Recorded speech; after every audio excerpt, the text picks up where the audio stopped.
अस्सलामुअलैकुम। Research with मुफ्ती हसन की ये 14वीं वीडियो लेकर मैं आपकी खिदमत में हाज़िर हूँ। और आज की इस वीडियो के अंदर हम चूँकि स्टेप बाय स्टेप चलते आ रहे हैं तो पिछली वीडियो के साथ ही इसको जोड़ेंगे। और पिछली वीडियो के अंदर हमने ये सीखा था कि जब आपका प्रपोजल डिफेंस हो जाता है तो उसके बाद थीसिस लिखने से पहले आपको डेटा कलेक्शन करनी पड़ती है।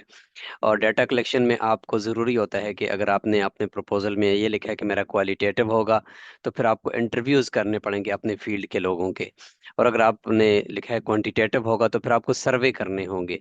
और अगर आपने कहा है कि मेरा मिक्स मूड होगा, क्वालिटेटिव भी होगा क्वांटिटेटिव भी होगा, तो फिर उसके लिए आपको दोनों काम करने होंगे। तो इन सब के लिए मैंने ये बताया कि आप पहले फाइंड करेंगे कि आपके टॉपिक से रिलेटेड किस फील्ड के लोगों के आपने इंटरव्यूज़ करने हैं।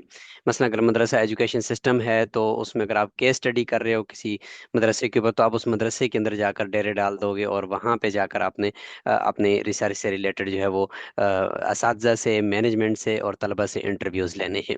और अगर आप ओवरऑल पूरे मसलन मदरसा एजुकेशन सिस्टम पर कर रहे हो तो फिर आपको मुंतखब करने पड़ेंगे कुछ मदारस। और उनको फिर आपने जाकर बाकायदा प्रोफेशनली लेटर भेजना होगा कि मैं इस तरह रिसर्च कर रहा हूँ और इस रिसर्च से रिलेटेड मुझे आपके इंटरव्यूज़ चाहिए और आपका डाटा चाहिए। तो यूं आप प्रोफेशनल तरीके से वहां पहुंचते हैं और उनके ऑडियो में इंटरव्यूज रिकॉर्ड कर लेते हैं। वीडियो होना ज़रूरी नहीं है। और मतलब आपके पास ऑडियो रिकॉर्डर है, MP3 है, या फिर यह कि आप मोबाइल को सामने रख कर उनका तारुफ पहले पूछ कर फिर जो क्वेश्चनर मैंने बनाने का तरीका पिछली वीडियो में बताया है तो उस क्वेश्चनर के मुताबिक आप उनसे सवालात करते हो।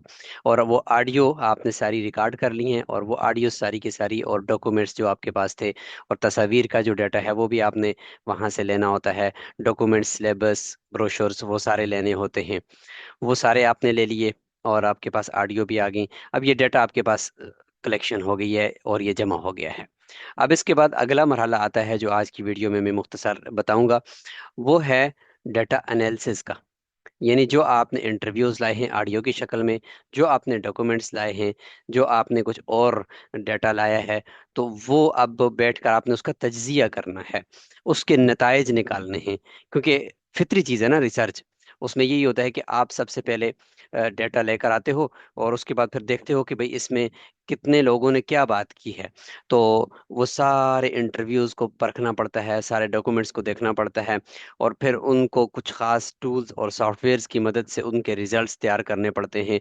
सर्वे है तो सर्वे के अंदर आपने गूगल फॉर्म भरवाए होंगे तो उन गूगल फॉर्म का रिजल्ट निकालना होता है।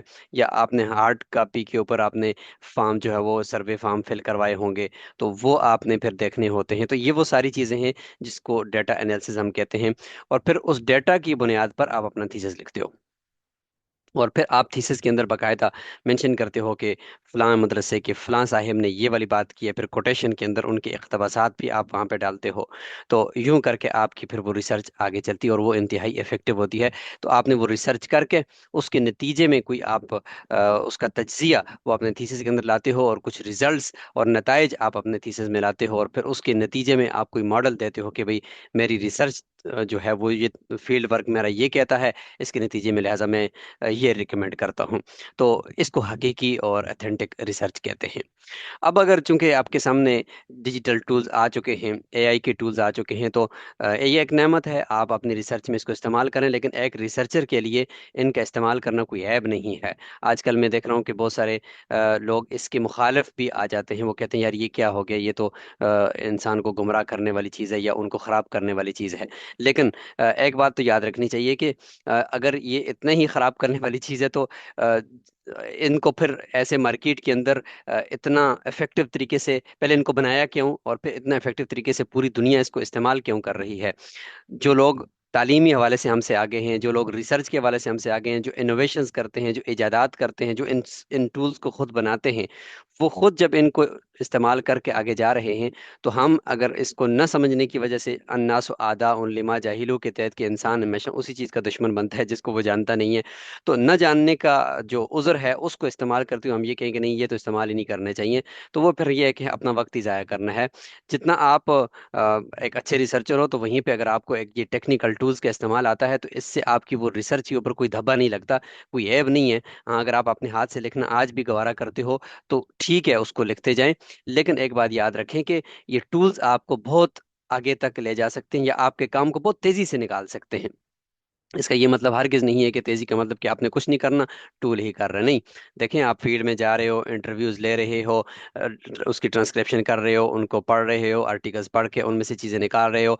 नोटबुक इल्म आया और उसने कहा कि चलो यार, मैं आपकी ना मदद यूं करता हूँ कि आप पता नहीं 2 आर्टिकल्स पढ़ लोगे या अपने पूरे रिसर्च के लिए 10 या 20 आर्टिकल्स पढ़ लोगे ना। आओ, मैं दसियों सैकड़ों हजारों आर्टिकल्स में से आपका डाटा भी लेकर दे सकता हूँ। तो हजारों आर्टिकल्स तो पूरी पूरी रिसर्च के लिए तो कोई नहीं पढ़ सकता ना। जबकि नोटबुक इल्म खुद पढ़ भी रहा है और वो पढ़कर आपके काम का डाटा आपको दे भी रहा है, और जो आपके काम की चीज़ें हमेशा आप अपने आर्टिकल के अंदर वही या अपने थीसिस के अंदर वही लेते हो, तो पूरे आर्टिकल को आपको हिफ्स नहीं करना होता। तो लिहाजा क्या ज़रूरत है कि आप पूरी दुनिया की डिटेल को पढ़ते जाओ, और उसमें से आपके काम की चीज़ जो है कहीं 2 साल के बाद आपको मिलेगी, तो उसके बजाय आप 2 दिनों में क्यों ना निकाल लो, 2 घंटों में क्यों ना निकाल लो। तो ये है वो इन एआई के टूल्स का फ़ायदा। बाकी इनको मावनत के तौर पर इस्तेमाल करोगे तो फ़ायदे में हो, और अगर आप इनको फ्री समझते हुए आंखें बंद करके बस सारा कुछ इसी से ही करवाओगे, आप खुद कुछ नहीं करोगे, तो फिर ये नुकसानदेह है। बहरहाल, तो अब हम आगे चलेंगे और मैं आपको कुछ बताऊंगा कि अब जब ऑडियो आपके पास आ गई है, तो अब सबसे पहला मरहला डाटा एनालिसिस का ये होगा कि आप उस ऑडियो को टेक्स्ट के अंदर बदलेंगे। मुख्तलिफ टूल्स हैं ऑडियो को टेक्स्ट में बदलने के। मैंने जो इस्तेमाल किया वो भी बताता हूँ, और जो अभी कुछ फ्री टूल्स एआई के हैं उनको भी बताता हूँ, और कुछ पेड टूल्स हैं उनको भी बताता हूँ। पहला मरहला ये होगा, जब आपकी ऑडियो जो है वो टेक्स्ट में बदल जाएगी, और दूसरे डॉक्यूमेंट्स वैसे भी टेक्स्ट के अंदर हैं, तो अब आपने फिर यूं करना है कि इनका एनालिसिस करना है। तो एनालिसिस के लिए अगर आपके पास क्वालिटेटिव डाटा है, यानी इंटरव्यूज हैं, तो उसके लिए एक अलग टूल्स का एक पूरा ग्रुप है। और अगर आप क्वांटिटेटिव करते हैं तो उसके लिए अलग टूल्स हैं जिनसे आपने अपना वो डाटा को एनालिसिस करना है। आपकी यूनिवर्सिटी की तरफ से आपको डाटा एनालिसिस के लिए कुछ टूल्स भी प्रोवाइड किए जाते हैं कि आप इसके ऊपर अपना डाटा एनालिसिस करें, जैसे कि एटलस ये मैंने इस्तेमाल किया है अपने इंटरव्यूज की ट्रांसक्रिप्शन के लिए और उसके एनालिसिस के लिए। इन वीवो इस्तेमाल होता है, एसपीएसएस इस्तेमाल होता है। इसके अलावा और कुछ एआई के फ्री टूल्स हैं जिनकी तरफ मैं अभी इशारा करता हूँ, लेकिन मैं चूंकि इस मुख्तसर सी वीडियो में सिखा नहीं पाऊंगा, मैं आपको इशारे करूंगा। और सबसे बड़ा इस वक्त जो सीखने का प्लेटफॉर्म है वो यूट्यूब है। आपने उस जो मैं आपको बता रहा हूँ इन टूल्स को आपने सर्च करना है यूट्यूब के ऊपर, एक दो ट्यूटोरियल देख लें, और मुमकिन है कि एक एक ट्यूटोरियल की तरफ मैं आपको अभी उसका लिंक भी डिस्क्रिप्शन में दूंगा। तो आपने उसको सीख लेना है, और सीखने के बाद अपने डाटा एनालिसिस फ्री में वहाँ से कर लेना है। तो चलें, हम ज़रा इस सारे को सीख लेते हैं, और मैं आपको बता देता हूँ कि किस तरीके से सबसे पहले ऑडियो को टेक्स्ट में बदलना है, और फिर उसके बाद एनालिसिस के लिए कौन कौन से टूल्स आप इस्तेमाल कर सकते हैं। मैंने जो अपने 60 इंटरव्यूज का एनालिसिस करने से पहले उसको टेक्स्ट में बदला था, तो वो ऑडियो में थे, तो मैंने 11 लैब को इस्तेमाल किया था। ये मेरे सामने देखें, 11 लैब का ये आइकन है, और 11 लैब मेरे पास परचेज था। जैसे अभी देखें यहाँ पे मैं देखता हूँ तो मेरे पास इसके कुछ क्रेडिट्स 7687 क्रेडिट्स बाकी हैं, और कुछ मैंने लिए थे और वो ख़त्म हो गए थे। तो ये मैंने ख़रीदा था। और अपग्रेड, अगर मैं इस पे क्लिक करता हूँ तो अपग्रेड पे जाकर ये देखें, फ्री आप इसको इस्तेमाल कर सकते हैं, और 10,000 क्रेडिट आपको इसके मिल सकते हैं, लेकिन वो फ्री में बहुत कम है। और 6 महीनों के लिए $6, सिर्फ $6 इसके लिए आप ले सकते हो अपने काम के लिए। और यहाँ से ख़रीदो, यहाँ पे अपग्रेड पे क्लिक करोगे, और अपना जो एटीएम कार्ड है वो लगाकर इसको आप खरीद सकते होंगे। वो पाकिस्तानी करेंसी में आपसे, या जिस भी मुल्क में आप हैं तो उस करेंसी से होगा। ये 30,000 क्रेडिट आपको मिल जाएंगे, आपके 10 12 15 इंटरव्यूज के लिए वो काफ़ी होंगे। अच्छा, इसको इस्तेमाल कैसे करना है? तो इसको इस्तेमाल करने के लिए यहाँ पे ये 11 लैब के आप मसलन होम पे हो ना, मसलन मैं होम पे आता हूँ, तो ये इसके होम है। इसके अंदर बहुत सारे और भी हम इस्तेमालात देखते हैं। इसमें है वॉइस क्लोनिंग, मतलब ये है कि आप अपनी आवाज़ इसको दे दें और अपनी आवाज़ पे इसको ट्रेन कर दें, इसको कहें कि भाई ये मेरी आवाज़ है। तो मतलब आप 2 मिनट की 30 सेकंड की अपनी ऑडियो दे दें और 30 सेकंड की ऑडियो के बाद इसको कहें कि भाई आप ना इसी ऑडियो को इस्तेमाल करना है, तो वो ऑडियो एक जगह पे अपलोड हो जाती है। और वॉइस क्लोनिंग उसको कहते हैं, तो क्लोन यूर वॉइस। तो वॉइस क्लोनिंग इस्तेमाल करते हुए फिर आप उसके बाद कोई भी टेक्स्ट इसको देते हैं तो वो आप ही की आवाज़ में उस टेक्स्ट को पढ़ता है। इसको कहते हैं वॉइस क्लोनिंग। तो वॉइस क्लोनिंग के लिए आप यहाँ इसका एक टूल है, वो इस्तेमाल कर सकते हैं। तकरीबन यहाँ पर भी इस जगह पे भी होगा। वॉइस चेंजर भी है। आप मतलब कोई टेक्स्ट इसको देते हो, अपनी मर्जी की आवाज पे उसको टेक्स्ट को पढ़ा देते हो। टेक्स्ट टू स्पीच है, यानी इसको टेक्स्ट देते हो और उससे उससे आप कहते हो कि इसको पढ़ लो। अच्छा, इसी तरीके से साउंड इफेक्ट्स हैं आवाज को अच्छा करने के लिए, वॉइस चेंजर है। मजीद इसके अंदर नीचे स्टूडियो है कि 2 बंदों की आवाज में, 3 बंदों की आवाज में वो आपकी जो टेक्स्ट होगा उसको पढ़ेगा। ये है हमारे काम का स्पीच टू टेक्स्ट। ठीक है। क्लोन यूर वॉइस ये है कि इस पे आप क्लिक करते हो तो आप इसको अपनी यहाँ पे आकर इसको अपनी आप अपलोड करते हो अपनी आवाज़। और अपनी आवाज़ यानी अपनी जो ऑडियो है, अपनी ऑडियो इसको देते हो और उसके बाद फिर वो ऑडियो इधर आ जाती है। जब आप इसको ऑडियो देते हो तो ऑडियो आपकी यहाँ पे आती है इस जगह पे। और फिर आप क्रिएट योर वॉइस इस जगह पे अगर कोई टेक्स्ट इसको देते हो तो टेक्स्ट को पढ़ लेते हो। तो मैं फिलहाल इसको नहीं सिखा रहा हूँ, मैं जाता हूँ सीधा स्पीच टू टेक्स्ट की तरफ। स्पीच टू टेक्स्ट का मतलब है कि आप कोई ऑडियो देते हो और वो ऑडियो को ये ट्रांसक्राइब कर लेता है आपके टेक्स्ट के अंदर, और टेक्स्ट में वो मिन वन कॉपी करता है। यानी एक खांसी की जो बीच में या सांस लेने की जो आवाज़ है ना, उसको भी बीच में वो कॉपी करता है, यानी उसको भी टेक्स्ट में लेकर आता है और बताता है कि यहाँ पर हंसी हुई है, यहाँ पे खांसी हुई है, यहाँ पे वो आपस में ये वाली बात हुई है, यहाँ पे ये वाली बात हुई है। तो इवन एक एक चीज़ को जो है ना वो करता है। तो यहाँ बिल्कुल इजी है। स्पीच टू टेक्स्ट में आएंगे, ट्रांसक्राइब फाइल पे आएंगे। ट्रांसक्राइब फाइल पे आकर यहाँ पे आप उसको कोई अपनी फाइल देंगे। यूट्यूब के ऊपर कोई अगर आपके पास पड़ी हुई वीडियो, उसका लिंक भी दे सकते हैं, यूआरएल भी दे सकते हैं, रिकॉर्ड यहाँ से ही रिकॉर्ड कर सकते हैं। मतलब मैं यहाँ से रिकॉर्ड भी कर सकता हूँ। अपलोड फाइल पे जाकर आप इस पे क्लिक करके आप मसलन अपनी ऑडियो, ये मैं मसलन मेरी ऑडियो, अगर चीज मेरी ऑडियो बहुत बड़ी है, क्योंकि ये अभी मेरे पास क्रेडिट्स नहीं है तो ये नहीं लेगा, लेकिन चले ये अपलोड मैंने कर दी है। और लैंग्वेज कौन सी रखनी है आपकी, जो ये ऑडियो की लैंग्वेज है, उसको आपने यहाँ से आकर क्लिक कर देना है। मज़े की बात यह है कि जब मैंने इसको इस्तेमाल किया था उस वक्त इसमें उर्दू नहीं थी, तो मुझे पहले हिंदी में करना पड़ा, फिर हिंदी से मुझे इंग्लिश में ट्रांसलेट करना पड़ा, क्योंकि मेरा थीसिस इंग्लिश में है। जबकि आपने क्या करना है, आपने सीधा सिंपल देखें, अब उर्दू आ चुकी है, उर्दू पे क्लिक करना है और उर्दू को सिलेक्ट करना है, तो ये उर्दू के अंदर करके अपलोड फाइल हो जाएगी। अब ये देखें अपलोड नहीं कर रहा, वजह कि मेरे पास क्रेडिट नहीं है, मेरे पास अभी मैंने इस्तेमाल इसको नहीं करना, तो इसलिए मैंने ख़रीदा भी नहीं है। तो ये इस तरीके से मुझसे नहीं ले रहा, लेकिन आपने इसी तरह करना है। जब ये आ जाएगी फाइल यहाँ पे, उसके बाद ये ट्रांसक्राइब हो जाएगी। जैसे कि ये मेरी पहली फाइल है जो मैंने ना इंटरव्यूज़ किए हैं, वो सारे के सारे देंगे 6 महीने पहले के, वो यहाँ पे पड़े। मतलब किसी एक को मैं खोलता हूँ तो इस तरीके से देखें आपका ये नीचे देखें, मेरा मेरा ये जो इंटरव्यू है वो यहाँ पे चल रहा है, और ऊपर उसके उसकी जो ऑडियो है वो यहाँ पे चल रही है। मुझे एक और खोल के आपको दिखाना है ताकि हाँ, ये देखें, ये देखें इसने ना इसको ऑडियो यहाँ पे अब ये चलना शुरू हो गई है।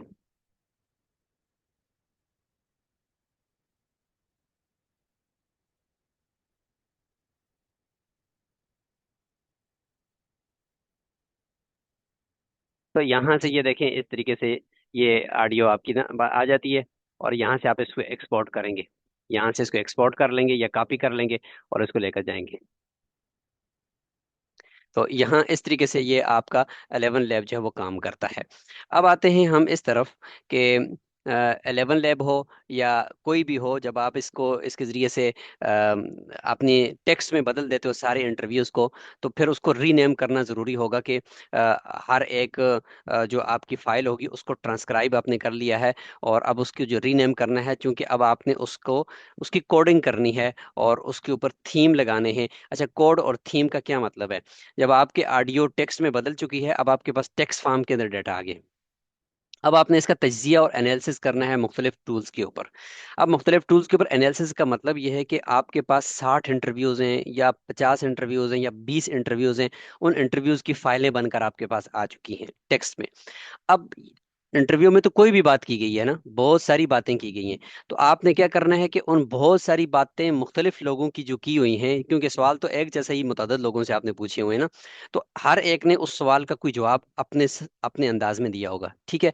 तो लिहाजा अब आपने कुछ कोड फाइंड करने, बल्कि कोड से भी पहले कुछ थीम फाइंड करने हैं।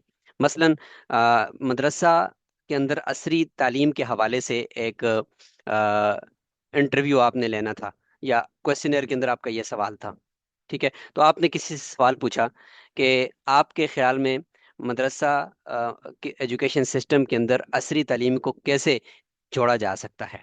अब ये आपका एक सवाल था आपके क्वेश्चनर के अंदर, मैं एक मिसाल दे रहा हूँ। अगले किसी एक मैनेज जो मुतमिम था, उसने कोई और जवाब दिया था। उसने कहा कि भाई यूं जोड़ा जा सकता है, यूं यूं जोड़ा जा सकता है, यूं जोड़ा जा सकता है। दूसरे से भी यही सवाल आपने किया हुआ है, उसने भी उसका जवाब दिया लेकिन किसी और एंगल में दिया होगा। तीसरे ने शायद कि बिल्कुल इसी तरह का दिया होगा। तो अब हर एक की बात को कैसे आप किसी एक छतरी तले लेकर आएंगे। तो मेन छतरी एक खास थीम आप बना लोगे, मेन छतरी। और उस मेन छतरी के नीचे उसके कुछ सब थीम्स, जिसको कोड कहते हैं, वो कोड फाइंड कर लोगे। अब मसलन सबसे पहला मेन थीम होगा मदरसा एजुकेशन सिस्टम, या मदरसा में असरी तालीम, ये आपका एक थीम होगा। तो आपने सबसे पहले उस थीम को, यानी एक तरफ शीट के अंदर उस थीम को लिख दिया कि भाई ये जो मैं इंटरव्यूज का डाटा लेकर आया हूँ, इतना बड़ा डाटा है, रॉ मटेरियल है, इनको मैं किसी किसी कोड के अंदर बंद करूंगा, इस पूरे टेक्स्ट को, या किसी थीम के अंदर बंद करूंगा। तो सबसे पहले थीम आपने किया मदरसों में असरी तालीम, ये आपका एक थीम है। अब इस थीम के अंदर आकर आपने चार पांच कोड बनाने हैं। मतलब पहला कोड आपका होगा कि अच्छा जी, मदरसा में असरी तालीम का इम्तिजाज, अच्छा जी, मदरसा में यूनिवर्सिटी की किताबों को कैसे पढ़ाया जाए। ये तीन चार पांच कोड्स होंगे। अच्छा, ये कोड और ये थीम आपने खुद नहीं बनाने। अगर आप अपने जहन से बनाते हो तो बहुत अच्छी बात है, वरना आपने इनको भी आप एआई से बनवाएंगे। कोई ज़रूरी नहीं है कि यहाँ पे आपके लिए कोई ऐब नहीं है, बल्कि ये भी आप वहाँ से बनवाएंगे। तो वहाँ से आपने कहना है कि भाई ये मेरे इंटरव्यूज़ हैं। नोटबुक एलएम के अंदर सारे के सारे इंटरव्यूज़ आपने डालने हैं। जैसे कि मैं अपने अगर यहाँ पे आपको दिखाऊं, तो मेरे जितने भी इस वक्त इंटरव्यूज मैंने लिए थे, तो मैंने उनका ना अलग अलग, हर एक के मैंने ना वो नोटबुक एलएम बना दिए। उसके बाद थीम वहाँ भी आप बना सकते हो जहाँ पे नोटबुक एलएम के अंदर आपने उनको डाला है। जैसे कि ये मेरे हैं मसलन,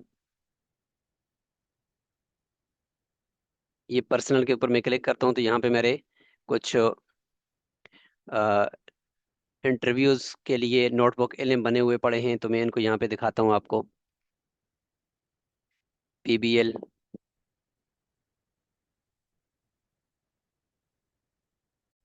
ये देखें मेरे पास यहाँ पे ये इंटरव्यूज डाटा के नाम से मैंने ये बनाया हुआ है। तो जितने भी इंटरव्यूज को मैंने ट्रांसक्राइब किया था 11 लैब से, तो वो मैंने यहाँ पर लाए। और ये देखें हर एक को मैंने ना, मसलन जामिअतुर रशीद और मिनहाजुल कुरान के ऊपर मेरा था ना, तो मैंने जामिअतुर रशीद के देखें जितने भी इंटरव्यूज थे तो उनको यूं रीनेम किया। देखें JTR, JTR, और नीचे देखें मैंने इनको एक डैश, एम, एम का माना मैनेजमेंट, ये मैनेजमेंट का इंटरव्यू है तो एम, फिर उसके बाद बीच में डैश 01, यानी पहला इंटरव्यू है। फिर ये मैनेजमेंट का दूसरा है, तीसरा है, चौथा है, ये खुद ही उसको तरतीब से रख लेगा। उसके बाद स्टूडेंट्स, तो JTR S 01, JTR S 02, ये देखें ये इंटरव्यूज स्टूडेंट्स के। उसके बाद टीचर्स थे तो JTR T, ये देखें मैंने इसको रीनेम यूं करके रखा। फिर उसके बाद मनहाज अल कुरान था तो MUQ.M और .0, तो ये सबको रीनेम किया हुआ है, ठीक है, ताकि मुझे सॉफ्टवेयर के अंदर जब इसका एनालिसिस करूं तो मुझे वहां पे फायदा दे। तो एक तो मैंने यहाँ पे ये डाल दिया। अब एक तो ये है कि आप इसके लिए, ये जितने भी आपने इंटरव्यूज और डाटा दिया हुआ है, आप यहाँ से आकर इसको कहें कि मुझे मेरा ये जो इंटरव्यूज का डाटा है, मुझे इसके लिए कम से कम 5 से 6 थीम के अंदर इस डाटा को तकसीम करके देना है। तो मुझे 5 से 6 थीम बनाओ, और उसकी कोड कोड भी हर एक थीम के नीचे कम से कम 5 से 6 कोड बनाओ। तो इस पूरे इंटरव्यूज के अंदर जितना भी डाटा मौजूद है, तो उसको सामने रखते हुए, क्योंकि सवाल तो एक जैसे ही थे ना, तो उनको सामने रखते हुए वो 2 से 4 या 5 थीम बनाएगा कि ये आपके थीम होंगे। और उस थीम के अंदर ये हर थीम के तहत 5 10 ये कोड हैं। तो ये पूरा आपका डाटा इन हेडिंग्स के अंदर आ सकता है। तो वो हेडिंग्स आपने फाइंड करनी है। उन हेडिंग्स के जरिए से आपने फिर एटलसटी के ऊपर जाकर क्वालिटेटिव डाटा के लिए आपने कोड लगाने होते हैं, यही कोड और यही थीम वहां पे लिखकर मुंतखब करने होते हैं, और उसके ऊपर फिर वो आपको रिजल्ट्स देता है। और वो रिजल्ट्स कैसे तैयार होते हैं, तो वो मैं आपको यहाँ पे ना एक फाइनल प्रोडक्ट उसकी दिखा देता हूँ। जैसे कि ये देखें मेरे पास गूगल ड्राइव के ऊपर ये मेरा डाटा है। ये मेरे क्वेश्चनर तैयार किए हुए यहाँ पे रखे हुए हैं, जैसे कि मैंने यहाँ पे आपको पिछले दिखाई भी थी। ये मेरे क्वेश्चनर होते हैं जो मैंने आगे चलकर फिर इंग्लिश से उर्दू कर दिए थे और फिर लोगों से जाकर इंटरव्यूज लिए थे। ये मेरा हाजुल कुरान का डाटा मेरे पास है। ये अगर आप देखते हैं तो देखें, ये इंटरव्यूज की ट्रांसक्रिप्शन यहाँ पे मैंने उठाकर सारी डाली हुई हैं, जितने भी मैंने ऑडियो से टेक्स्ट में बदले देखें वो सारे के सारे यहाँ पर हैं। और ये डॉक्यूमेंट्स थे जो मैंने उनसे लिए थे। ये उनके मुख्तलिफ डॉक्यूमेंट्स हैं, निसाब है, सारी चीज़ें हैं। अच्छा, ये डाटा की ट्रांसक्रिप्शन के बाद ये डॉक्यूमेंट्स हैं, ये सारी चीज़ें यहाँ पे टीचर्स के इंटरव्यूज, ये सारी चीज़ें मैंने यहाँ पे रखी। जो पिक्चर्स हैं जहाँ पे इंटरव्यूज के बाद हमने पिक्चर्स लिए हैं, वो भी मैंने अपने चूंकि थीसिस में शामिल करनी थी। ये एनालिसिस रिपोर्ट्स हैं, ये जामिया रशीद का डाटा, ये एनालिसिस रिपोर्ट्स हैं जो एटलसटी से मैंने तैयार की हैं। रिसर्च क्वेश्चन वन के लिए देखें, मैंने इस तरीके से ये तैयार करवाई हैं इससे। ये देखें, इस तरीके से ये चीज़ें जो है ना, मैंने ये रिजल्ट सारे के सारे जो मैंने हासिल किए हैं, ये एटलसटी से हासिल किए हैं। ये देखें, ये सारे रिजल्ट्स मैंने एटलसटी से हासिल किए हैं। और जब आप ये सारे थीम बना देते हो, खुद नहीं नहीं सोचे बल्कि नोटबुक एलएम से बनवाए, और फिर जाकर एटलसटी के ऊपर उन थीम्स के मुख्तलिफ छोटे छोटे फोल्डर बनाए, और फिर ये सारी जितने भी ट्रांसक्रिप्शन है वो एटलसटी को भी दे दी। और एटलसटी को देने के बाद फिर एटलसटी के अंदर इनको पढ़ना पड़ता है, एक एक इंटरव्यू को मैन्युअली पढ़ना पड़ता है। पढ़ने के बाद फिर एक एक के अंदर जो जो पैराग्राफिंग के अंदर आप देखते हो कि यार ये इस थीम के तहत आ सकता है, ये इस कोड के तहत आ सकता है, तो हर एक को उस कोड के तहत उस थीम के तहत आपने डालना होता है। फिर जाकर आपको एटलसटी इस तरह का रिजल्ट और इस तरह की जो जो मैप्स हैं और डायग्राम्स हैं वो देता है। एटलसटी क्या है? ये है एटलसटी। ये एटलसटी सॉफ्टवेयर है। ये मैंने यहाँ से ख़रीदा था और ख़रीदने के बाद इस्तेमाल किया था, लेकिन वो बहुत भारी था, हैवी था, तो मैंने उसको डिलीट कर दिया अपना काम करने के बाद। ये यहाँ से देखें, ट्राई इट फॉर फ्री भी है। और इसको जाकर यूट्यूब के ऊपर सर्च करें कि एटलसटी सॉफ्टवेयर से डाटा एनालिसिस कैसे करें, तो वो आपको ऑल टुगेदर वो बता देगा। आधे से ज़्यादा काम मैंने आपको बता दिया है कि किस तरीके से ऑडियो से टेक्स्ट में बदलना है, कोड और थीम कैसे मुतय्यन करने हैं। उसके बाद एटलसटी के ऊपर आपने अपने सारे के सारे इंटरव्यूज़ का वो डाटा डाल देना है, और साथ ही वही कोड और थीम के साथ वहां पे कोड और थीम को मुतय्यन कर लेना है। और उसके बाद जितने भी वो कोड और थीम होंगे, एआई भी इस एटलसटी के अंदर इंटीग्रेट हो गया है, और वो आपका सारा का सारा डाटा जो है उसके रिजल्ट्स और उसके डायग्राम वो बनाकर आपको दे देगा। तो ये यहाँ से फ्री भी आप ट्राई कर सकते हो, और अगर इसको खरीदते हो तो ये थोड़ा सा शायद महंगा होगा, लेकिन देख लें जो लोग टूल्स बेचने वाले होते हैं तो वो आपको शायद सस्ता दे दें। ठीक है, तो ये इस तरीके से इसका कोई पैकेज होगा, लेकिन फिलहाल मैं इसके पैकेज की तरफ नहीं जाता हूँ। अच्छा, इसके अलावा क्वांटिटेटिव डाटा के लिए और कुछ और टूल्स हैं जिनके लिंक्स भी मैं देता हूँ, और वो बिल्कुल फ्री हैं। जैसे कि ये देखें, जेस्प है। ये जेस्प है, इसको आप डाउनलोड करें और जाकर यूट्यूब पे ट्यूटोरियल देखें कि जेस्प के जरिए से क्वांटिटेटिव डाटा एनालिसिस कैसे किया जाता है। और नोटपॉकेलम से आपने उसके कोड तैयार कर लिए, वरना इसके अंदर भी एआई के जरिए से कोड तैयार कर सकते हैं आप। और दूसरा है ये जेमूवी। जेमूवी भी, इसका लिंक भी मैं दे रहा हूँ।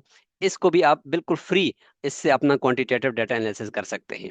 इसी तरीके से ये है जी पीएसपीपी।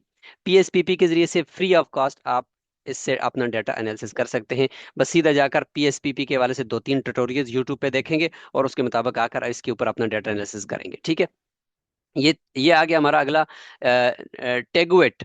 टेगुएट जो है ये क्वालिटेटिव के लिए है, यानी क्वांटिटेटिव सर्वे के लिए नहीं। सर्वे के लिए वो पहले तीन थे, ये इंटरव्यूज के लिए है।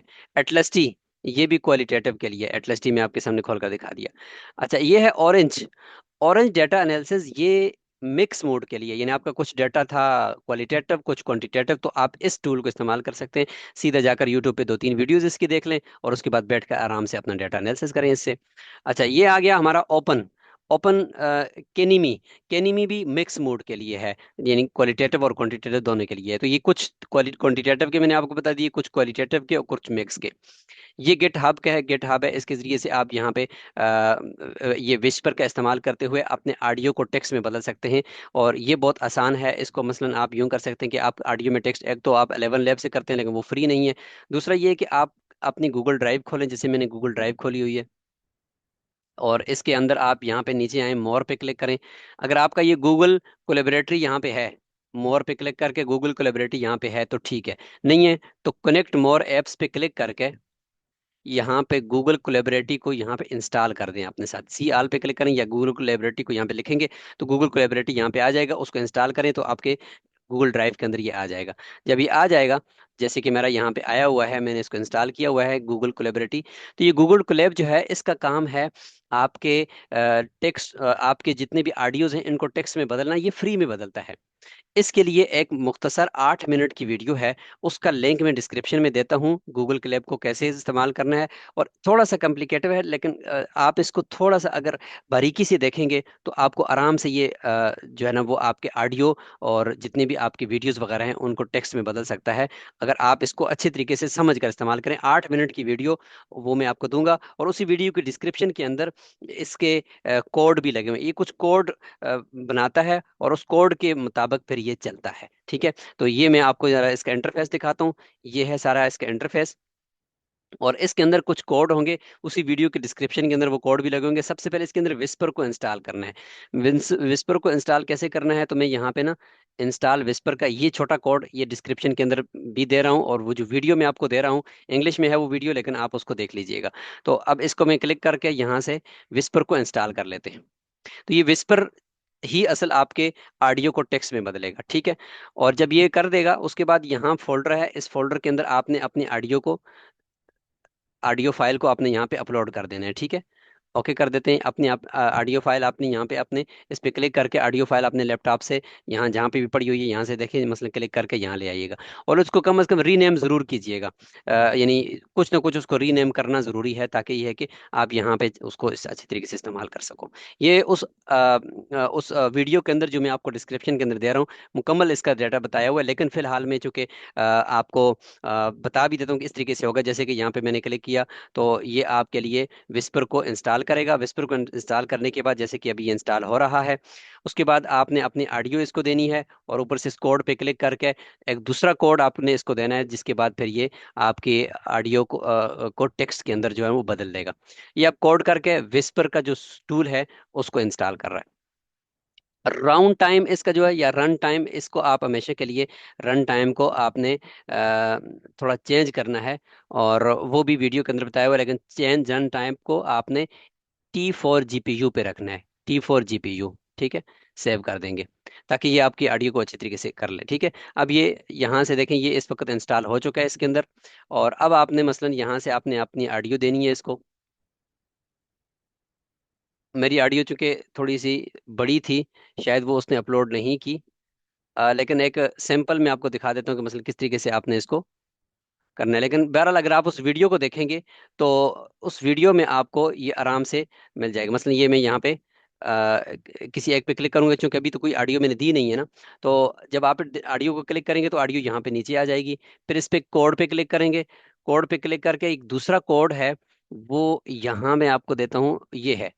इस तरह से उस कोड को क्लिक करेंगे और ऑडियो पे साथ क्लिक करेंगे, और इधर से जनरेट पे रन पे क्लिक करेंगे इसी पे ही, तो कुछ देर के बाद नीचे उसका टेक्स्ट बनकर आ जाएगा। तो ये छोटा सा प्रोसेस है। 8 मिनट की वीडियो को जरा गौर से देखिएगा और उसके बाद इसको फिर इस्तेमाल कीजिएगा। तो इसी के साथ आज की वीडियो को हम मुकम्मल करते हैं, इस तवक्को के साथ कि आप ये बताए गए जितने भी टूल्स हैं इनको जाकर ट्राई करेंगे और इनके ट्यूटोरियल्स देखेंगे, और उसके बाद फिर जो है वो आप अपने डेटा का एनालिसिस करेंगे, और एनालिसिस करने के बाद फिर अगला काम होगा आप उसका उस एनालिसिस को और उस रिजल्ट्स को अपने थीसिस के अंदर लिखेंगे। तो आगे चंद वीडियोस फिर जो होंगी वो हमारे थीसिस के हवाले से होंगी। जज़ाकुमुल्लाह खैर, अस्सलाम वालेकुम वरहमतुल्लाहि वबरकातुहू।